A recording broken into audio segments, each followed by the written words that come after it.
You're listening to Errol Parker and Clancy Overall, editors of the Batuta Advocate, on Desert Rock FM. Welcome back to the Batuta Advocate radio show, recording live out of Budgie Smuggler Studios here in downtown Batuta, Old City District. Today we are joined by a controversial figure in Australian politics. You might know him as the new Turnbull. Others know him as the new Latham. No one knows me as the new Latham. Well, no one said that ever. The new old Latham. The new old Latham. And Morrison, back in December last year, knew him as that bloke that we don't know. Matt Kean, Minister for Energy. And also the environment. And the environment. Two things that work well together. Yep. From New South Wales, of course. Thank you for joining us. Thank you for visiting our humble rural town. Well, thank you for having me, and thank you for getting in your budgies today. This is very exciting. I feel overdressed in my suit. I was going to wear my silver skivvy from the Archibalds, but Oh, yes. Okay. I left it at home. That is when only you comes reach- out for Eurovision that's- and Archibald paintings. That's when you reach a certain level of household namery in New South Wales politics, is when you get featured in the Archibald Prize. Well, I reckon when Scott Morrison went to the Archibalds this year, he goes, I know that person, but that guy, I don't know who that is. No. Who is that guy? And then a week or two later, you announced some policy that really made you a household name in Kirribilli. So now we're going to start this interview off by asking a question I think a lot of people want to know the answer to. What happened in your life that made you want to be a state politician? I needed a new form of contraceptive, so I decided that state politics was the way to do that, and it's working a treat, I have to say. Yep. It's what made me get into state politics?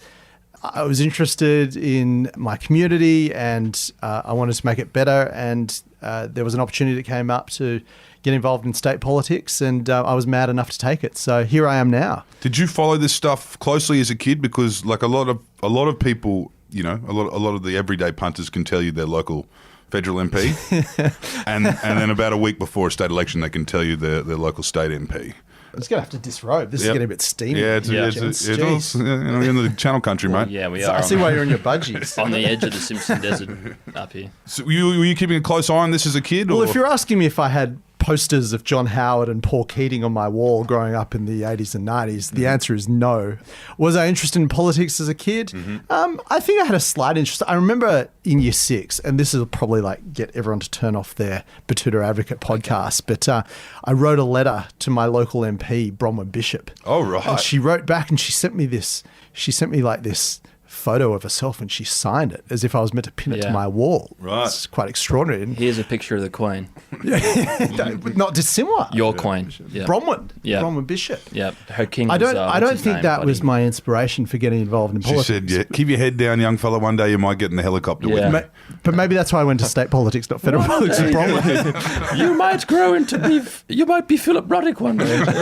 You never know. Well, that I feel like that could have been an honest answer you gave us, because you are born and raised in your electorate. I am. Rare. So I am. you can say that you weren't short-balled into a new little rental house 3 weeks out from pre-selection. Like what happens in Goulburn, I don't know. Or down in the Shire, maybe. Yeah. Perhaps. I know, yeah. Well, especially, you know. Anyway, so you are a local member. You weren't the chosen one, I guess you could say, within the party. You kind of just worked your way up locally, and you got the pre-selection, and then you got elected. Yeah, I joined the party when I was 20 years old, and I got involved in student politics and all the usual rite of passage for all political hacks. And we were on the eve of the 2011 election, and Barry O'Farrell, who was the then leader of the Liberal Party at the time when they were in opposition, called me and said, you should be a candidate for Hornsby. And I'm like, that's a bit crazy. I'm 28. Yep. And he said, no, I'll back you. And here I am. Yeah. And then Gladys was crazy enough to put me in as the Minister for Energy and Environment. And did she know about your prejudices towards coal barons and science? Well, no, I don't. I mean, I didn't. I would have thought it didn't need to be said that you should believe in, like, it shouldn't be unusual for someone to believe in science and economics and evidence when making policy in this country. But apparently, like, a whole heap of people are losing their minds over me doing stuff that's in line with the science and in line with the evidence and in an economically rational way. So... You know, we did ask this question to Wyatt Roy, you know, one of the more famous young blokes of the Liberal Party. We asked him, you know, if you had your time again, you know, would you go and do something with your life before you get into politics? I mean, is there any merit in going into politics when you're that young? He was fairly Mate, young. I was a chartered accountant before I got into politics, so this is far more exciting than what I was doing before. Let me tell you, mate. Like, you know, maybe that explains my personality or lack of it. No offense to any of the accountants listening to Batuta up in far western Queensland, of course. But I've got a great job. I get to meet interesting people. I get to come on Batuta. I mean, this is like the highlight of my career. Like, what could be better than coming on? Has Hadley Batuta had you Advocate? yet? You haven't been on Hadley yet. No, I'm on Hadley regularly. Okay. It's a different interviewing style that you have to Ray, but Whereas we don't turn off your mic when we start talking. Oh, no, Ray is very passionate. He's my local constituent as well. Okay. So that was actually Alan. No, Alan was great at that. He'd turn off their mic. He would, and then he'd just yell at you. Yell at you, and then when he was done, he'd flick you. Alan's not talking to me at the moment because I mentioned the C word. Cole. Climate change. Climate change. And he just wiped me. Right. He just wiped me. So, yeah. I mean, he's still got as big a platform as ever now. He's got about 9,000 people a night on Sky News. Is he still that powerful? I mean, obviously, you know, there are, you know, he's the person you can't really talk about anywhere. Look, he's not dissimilar to you guys. Yeah. He's a very persuasive broadcaster, and you listen to him, and he's very compelling. It's just, you get that all the time, I'm sure. Yeah.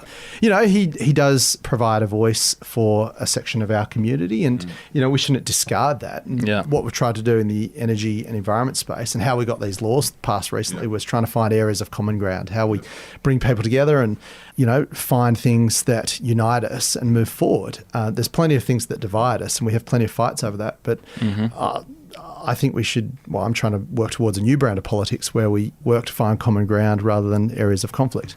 Were you given a kick up the bum from these bushfires? Was there a moment where you said Black Summer, also known as the climate fires? Yeah. Was there... Because these were a state issue, these... Were you, you know, and obviously you fires. believe in this and you believe in science, which is refreshing, but do you think there was a moment... Did you run the ball up harder during all that? I mean, obviously you made a few enemies by giving what looked like measured comments. There were some people giving some red hot comments at that time, but you made it clear that as a member of the Liberal Party, you believed these nerds that we pay fuck all money to study science. You mean the experts? Yeah. Controversial, I know. Look, I was actually the morning the morning that everyone sort of lost their minds over what I had to say was I was walking from Parliament House down to the Hilton Hotel on George Street, and it was in the middle of these bushfires, and the smog was just so thick you could hardly see 10 metres in front of you. And I got to the Hilton Hotel, and the stank of smoke, and I was coughing up a lung, and I got up and I said what everyone was thinking: this is not normal. This is exactly what the scientists have been telling us about for decades, and we need to do something about it.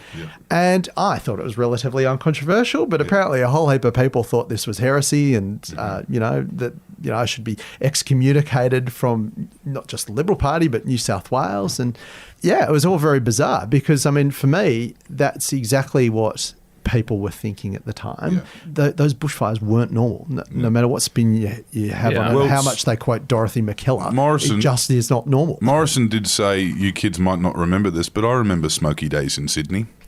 He did say that, I think, in an interview just around the time of the Murdoch Christmas drinks with Paul Murray and Joe Hildebrand up there in Bellevue Hill. No, I think that was the same day that he went to 2GB and he got caught in the lift because the smoke alarms got tripped by the bushfire smoke outside.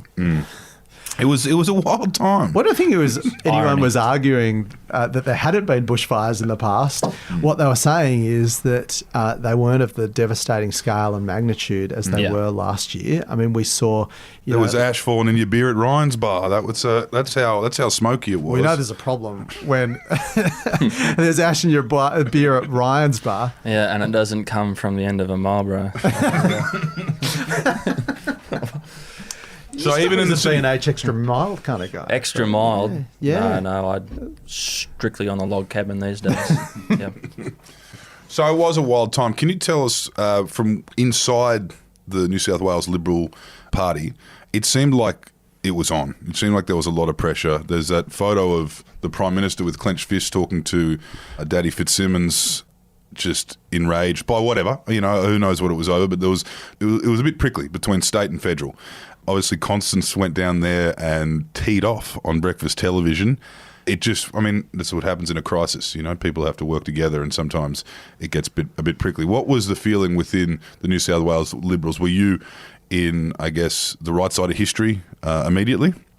No, I mean, in Andrew's defence, he just watched his community be absolutely, destroyed. Down on the beach. He was there on the front line. He nearly lost his own home. He saw neighbours, lose their properties and, all their assets. So he was very emotional. Yeah. I don't think anyone could criticise him for that. At the end of the day, this was unprecedented. Our job as policymakers or community leaders is to make sure that we put in place plans to see this not happen again. And there's no doubt mitigating against bushfire risk and giving additional resources to national parks and to our firefighters and all that kind of stuff is critically important. But so too is addressing the issue of climate change. And we know that, climate change is leading to more extreme weather events, and that is leading to the conditions like we saw last summer, which led to the worst bushfires that we've ever seen. And we've got to address that as well. We can't do one and not the other. And that's the challenge for us all. So can you walk us through this $32 billion green energy plan that you've got? Is like where does the motivation come to really diverge from the Liberal Party line, which is trying to find the cheapest energy that's also good for the people who obviously donate lots of money to your party? Where is the middle I don't think ground? it's diverging from the Liberal Party line. I mean, my job is to look after the community interest, not vested interest. Right. And the reality is that 4 of our 5 existing power stations in New South Wales are coming to the end of their life. They're old bits of equipment. They were built in the 70s. They're going to close. They've flagged the market they're going to close, and we need to make sure they're replaced before they close. And right now, today, the cheapest form of reliable energy is a combination of wind, solar, pumped hydro, and batteries. That's not the spin, that's the science. That's what the CSIRO tell us. This is an economic This decision, is the economically and not- rational right. path to take. And the byproduct of that is we're going to get some of the cleanest, cheapest and most reliable energy in the world. And as the world is moving to decarbonise, those countries that have a competitive advantage in that clean, cheap, reliable energy, they're going to win. Yep. That means more jobs, new industries, future prosperity. Why wouldn't we grab it? Is there a soft power developing in these, countries that are taking this seriously and getting on the front foot? Do you reckon they will not only be leaders in this space, but also kind of, that have a lot of leverage on everyone else who isn't doing this? Well, I mean, I want New South Wales to be the Saudi Arabia of solar, effectively. We saw, in the past, Lambos getting around. There you go. Imagine, getting around Tamworth. imagine you cruising around Queensland in your Lambo. That'd be great. But Not a tree in sight. Yeah. No tax. well, I mean, the thing about the previous, I guess, the older economy with the fossil fuel economy is that those countries with the resources, the fossil fuels, they were enormously prosperous. Look in the Middle East, look in Australia where we had an abundance of coal, etc. As the world moves to decarbonise, those countries with the new resource to power economies are going to thrive. So there's nowhere on the planet better place to thrive in a low carbon world than Australia. We've got an abundance of wind, an abundance of solar, we've got plenty of pumped hydro opportunities. And guess what? We've got a lot of land up in your neck of the woods in the outback, which is relatively cheap. Yep. So you can basically cover them in solar panels, cover them in wind turbines. In Queensland, there's been decades of land clearing, so they're already good to go. Yeah. So Campbell Newman was just preparing for the new energy revolution that was coming. Put a chain between 2 tractors, mate.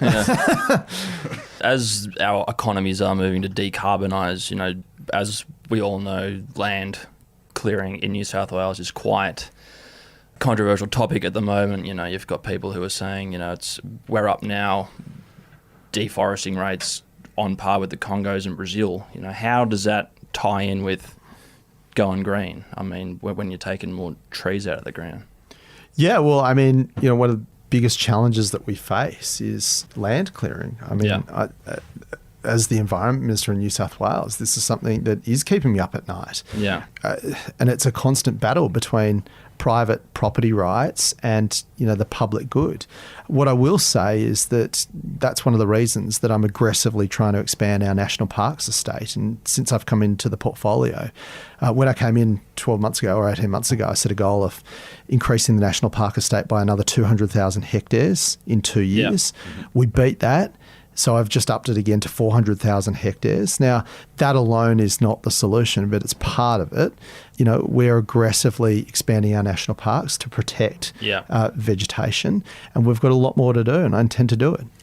So is that more or less going along the lines of what I think it was under, was that the Rees government, they bought back Terraliat at Louth, a sheep station out there on the Darling River, and basically, so the New South Wales government bought that, turned it into a national park and basically shut the gates. Now it's full of pigs, and now it's just become such, you know, an albatross around the neck of a lot of, you know, primary producers in that far western area of New South Wales. Yeah, we just can't lock up and leave land. No. We need to manage it appropriately, whether that be for feral pests or bushfires. You know, it's not just about buying additional land to protect native vegetation and habitat. It's also about managing it appropriately, and that's what we're doing. We've just added an additional 125 additional staff to national parks to help manage the new assets that we're getting. But you know, there are enormous opportunities to owning land and opportunities to revegetate that land, because you're not going to get to net zero unless you can offset some of our emissions. And one of the best ways to do that is sequestration. We've got a lot of public land, and what we plan to do is use that to plant trees, to capture carbon, and to generate more revenue that we can pump back into the environment. So we're looking to create a virtuous cycle on all this stuff in New South Wales. Do you feel like you've got a target on your back now? Because, I mean, obviously you know how big your job is. I look at someone like your colleague, Dominello, is it, who's decided to run the ball up at the gaming industry, and I imagine there'd be dirt files getting dragged across clubs in New South Wales as we speak. They did it to Garrett, they'll do it to him.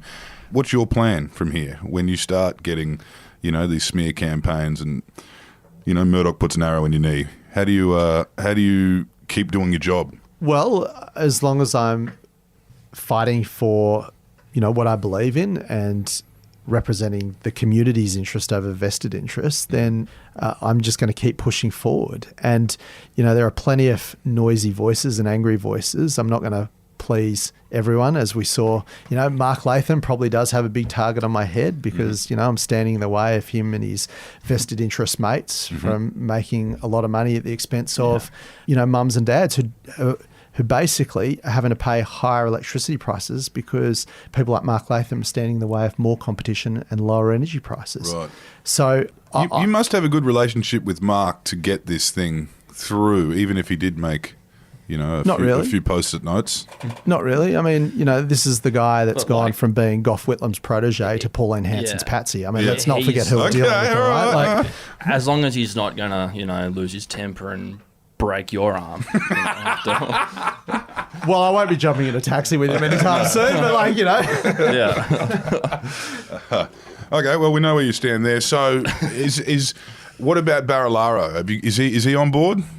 Barilaro has been fantastic. I mean, this wouldn't have got through without John's leadership. I know he's been on your program before, and you know, he backed this because he sees that it means jobs for the bush. It means investment in the regions. $58 billion is going to be going to the regions between now and 2042, and it means really, really low electricity prices. And you know, that's huge for those energy-intensive industries, which are largely located in the bush. So no one wins more out of this package than rural and regional New South Wales.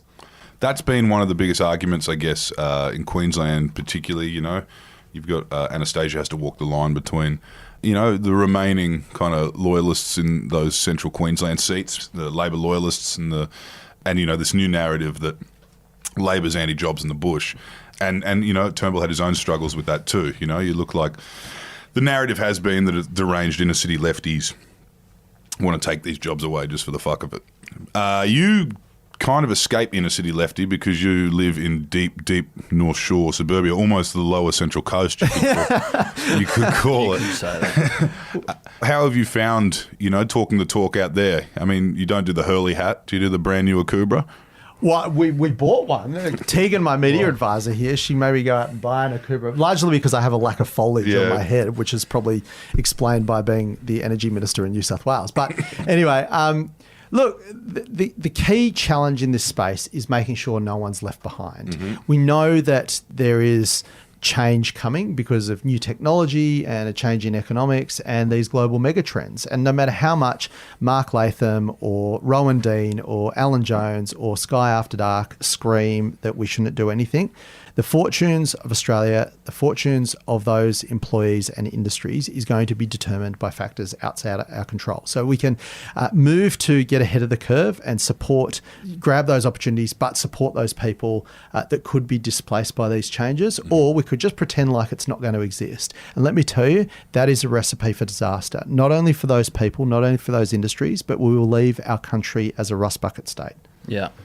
Well, taking into account that, in terms of the global picture, New South Wales, the emissions that they put out into the world is very, very minimum.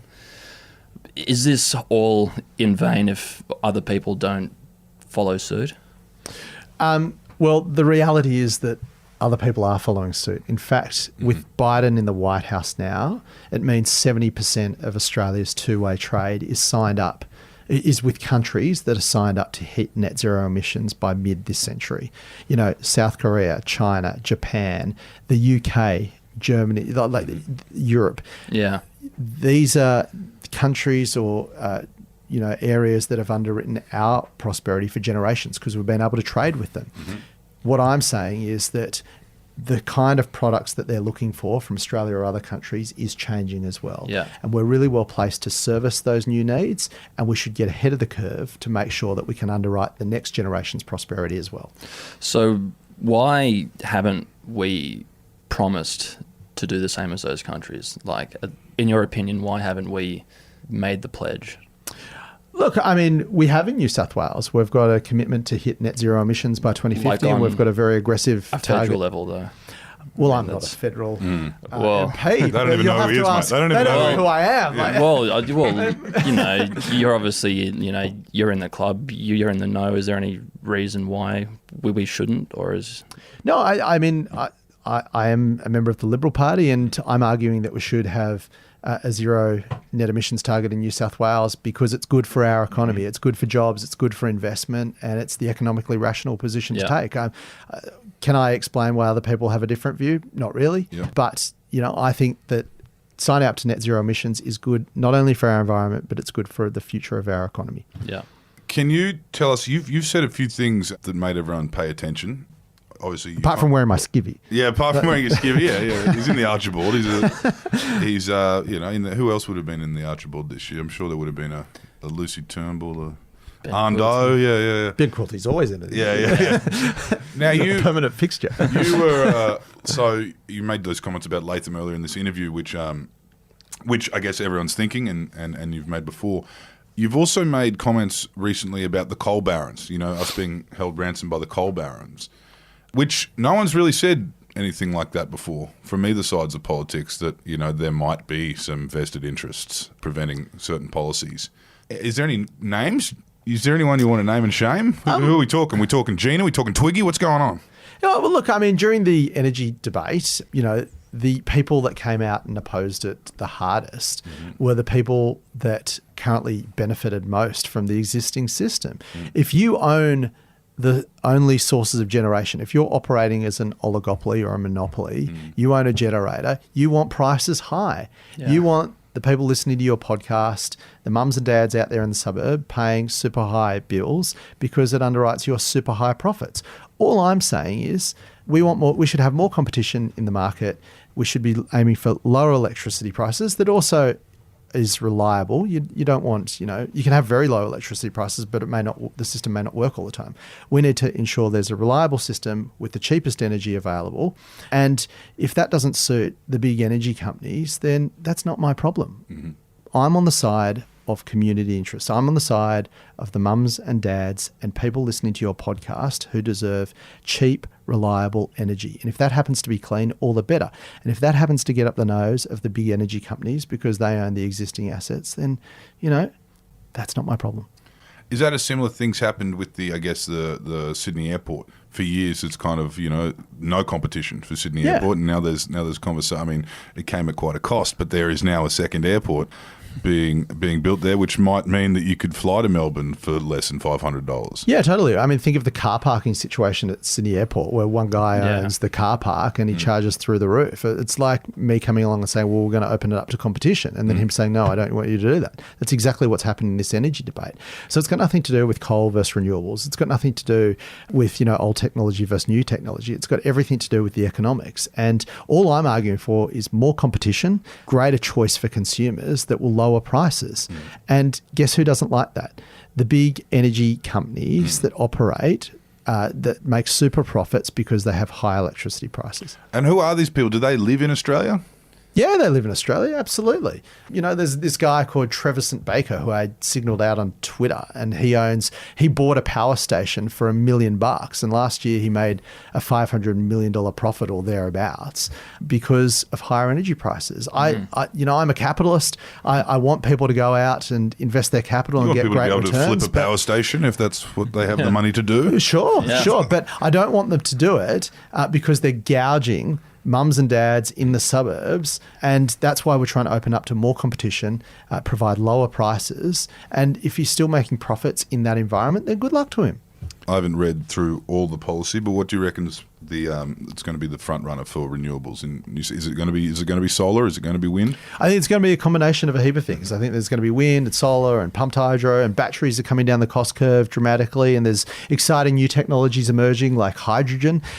It's not my job to pick winners. The market will sort that out. But, the technology that will win will be the one that can provide the cheapest form of reliable electricity. And that's where the market will move to. That's where capital's moving to already. That's where the super companies are moving to. Can you explain just to our listeners now, some people might not follow the news, the political cycle, the state political news cycle as closely as we do. What is it? How do we even have factions at a state level?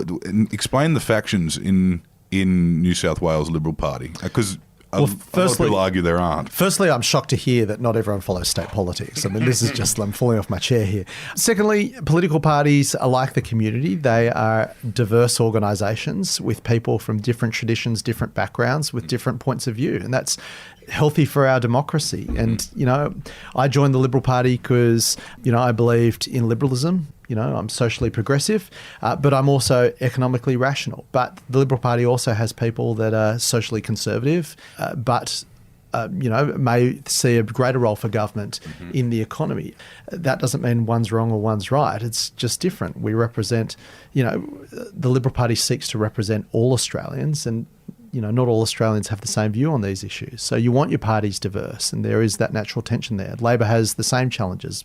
I'd argue that most political parties have the same challenges. Well, the Greens have got the nuclear disarmament faction, and they've got the Tasmanian anti-forestry faction as well. But you, obviously, Broadchurch, you just described that to us in the Libs. Who would be your federal contemporary?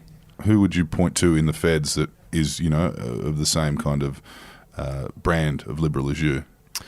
Well, I think there's a lot of there's a lot of people that Tim Wilson. I don't know. Tim is a great friend of mine, and Peter Dutton, maybe. I think Peter and I read some different books, it's fair to say. Mm-hmm. Yeah, I know he's one of your Queensland contemporaries. So North Brisbane. And the mortgage belt.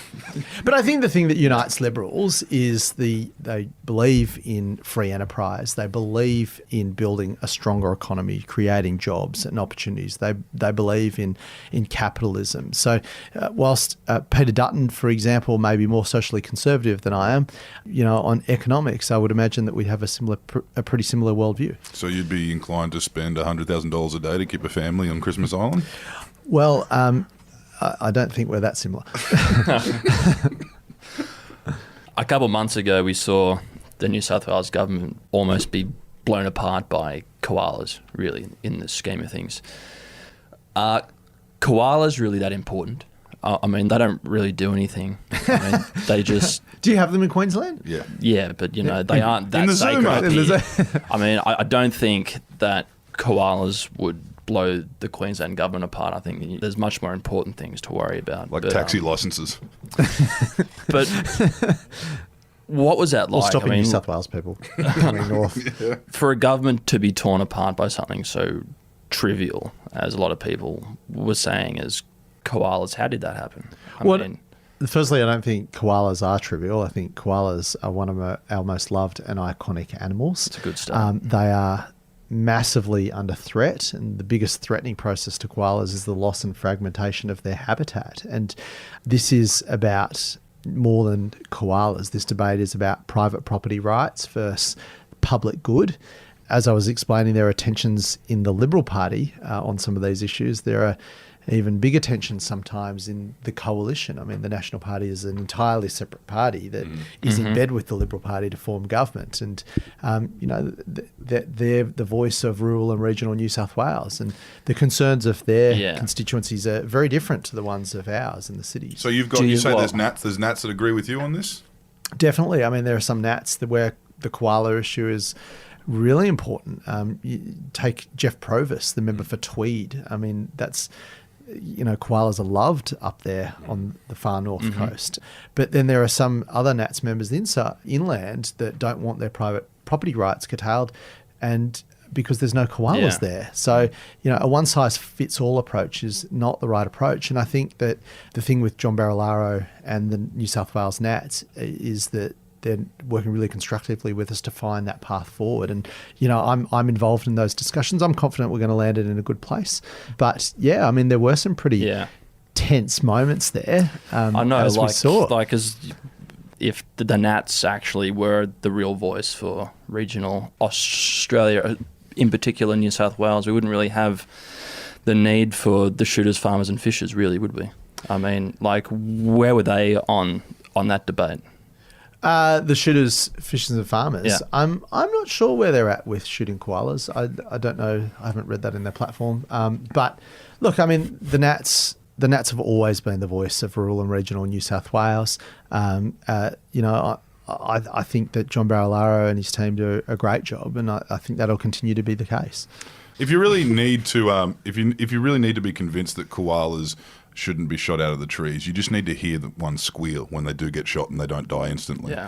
It sounds like an alien dying. Is it worse than when they're mating? Yeah, it's like that, but constant, and it's no, because the mating's more of a and I think the maimed koala will haunt you forever. Well, the thought of any koala dying is like pretty appalling. I mean, this is not unless it's, you know, when they're like 38 years old. Oh yeah, I mean, just dropping out of a tree, Taronga Zoo or something. I don't think anyone genuinely wants like koalas extinct, or the only way you can see a koala in the zoo. I mean, you know, I think there are some legitimate arguments around private property rights that need to be dealt with. You know, how we compensate people for, you know, looking after koala habitat on their land. There are some genuine discussions to be had around the rate of land clearing and things like that, and how much national parks we should be protecting. But surely there is no one that doesn't want to see a koala not only survive but thrive. And, you know, that's why I've committed to doubling the koala population in New South Wales.